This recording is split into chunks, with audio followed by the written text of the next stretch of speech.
I love the trellis. And so these are Lyanna beans. And the thing that I like is that they hang down and Oh, you that's just pick. beautiful. You Okay. just pick it. Pick it and eat it. Mm. Want one? I would. Let's try one. Thank you. That's good. This is breakfast. Hmm.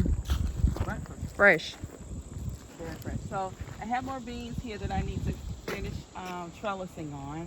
Okay. This is comfrey. This herb is great for pain and inflammation. What was that called? Sprains, comfrey. Comfrey. Okay. Comfrey. So do you like brew it? Do you make it into a tea or? There's some places I read that you can make it to a tea, and some places I read that you should not. Okay. So I just, if you have crafters that like to do salves and things of that nature, that would be one of the things that you could use. Okay. And so here, I just have more tomato plants here. I'm getting ready to sheet mulch this whole area in the back. Okay. And sheet mulching means that you're gonna lay down some cardboard, Okay. and then you're going to put wood chips on top. Okay. And what that does, it smothers the weeds. Okay. Okay. So you don't have a lot of this overgrowth like I have back here in the back. But once you put the cardboard down and put the wood chips on, it makes it look so much nicer as well. Yeah. As you can see.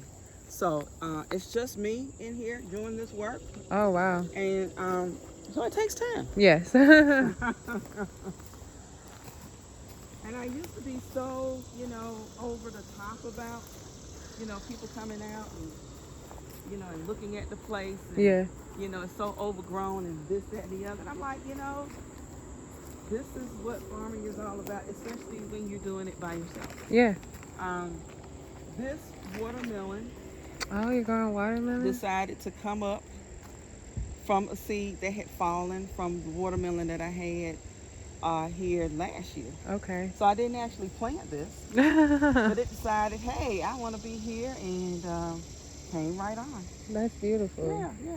Did you have some good watermelon this summer? Now this is it right here. Okay.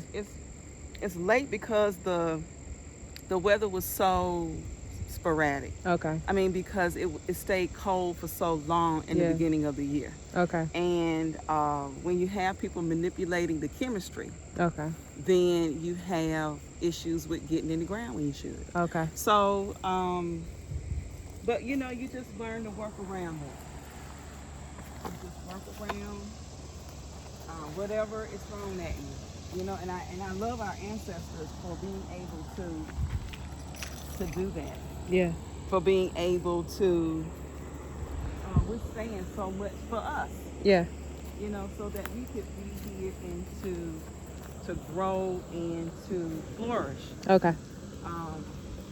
Now, you talked about, growing something and starting from somewhere. Let's say you live in an apartment and you don't have a lot of space. You could grow in grow bags.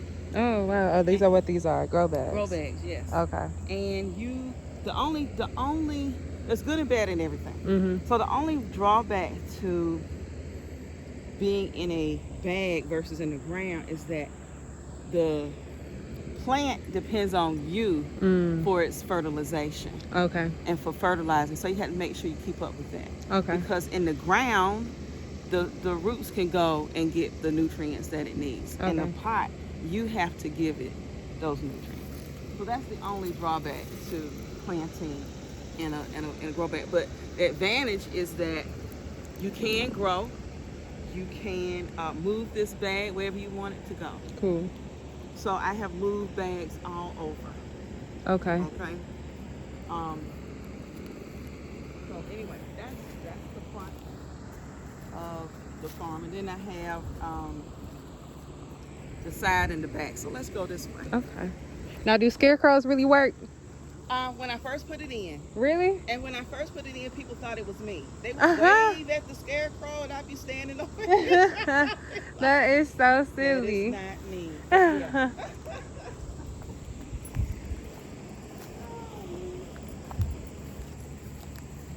So, any questions you got for me now? Anything you want to ask?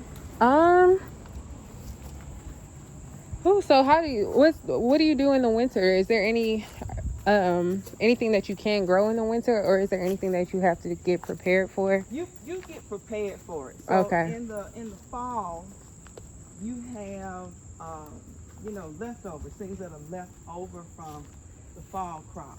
Okay. Sometimes the ground gets so